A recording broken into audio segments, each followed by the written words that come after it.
For the EFD Group, Mr. Bloom, 2 minutes. I'm a baby boomer. I was born just after the war. We've probably had the longest period of peace and prosperity globally, I would say, from that time. I've put a little bit of modest money away so I can hand something down to my family when I pass on, largely because I've never spent more money than I've earned, and I've been prudent, and I've worked moderately hard.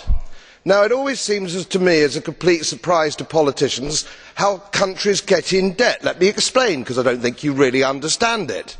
It's because politicians consistently spend more money than they raise in taxation, more money than they can possibly raise in taxation, most of which, in point of fact, they actually waste.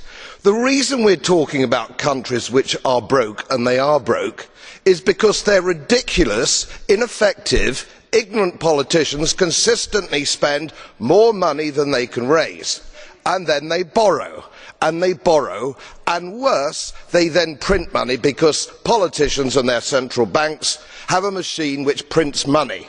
You do that as a private citizen and it's a criminal offence.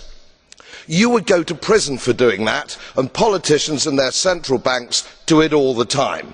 Let me explain to you that these countries are broke, and they're broke because of their own stupid leadership and politicians, and it's immoral to ask ordinary taxpayers of any country to pick up the tab for failed politicians and failed banks.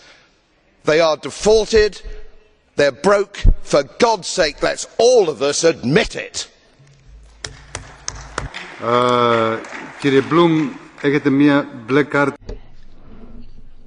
Mr. Bloom? Yes, well, thank you very much. Mr. Goebbels is brandishing his blue card. You accept the question?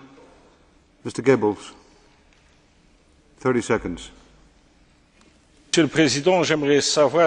President, I'd like to know if Mr. Bloom knows that Spain is less in debt than the UK, that Ireland was under 60% before the banking crisis, and that Ireland, in going to debt to save its banks, saved the money of the British banks.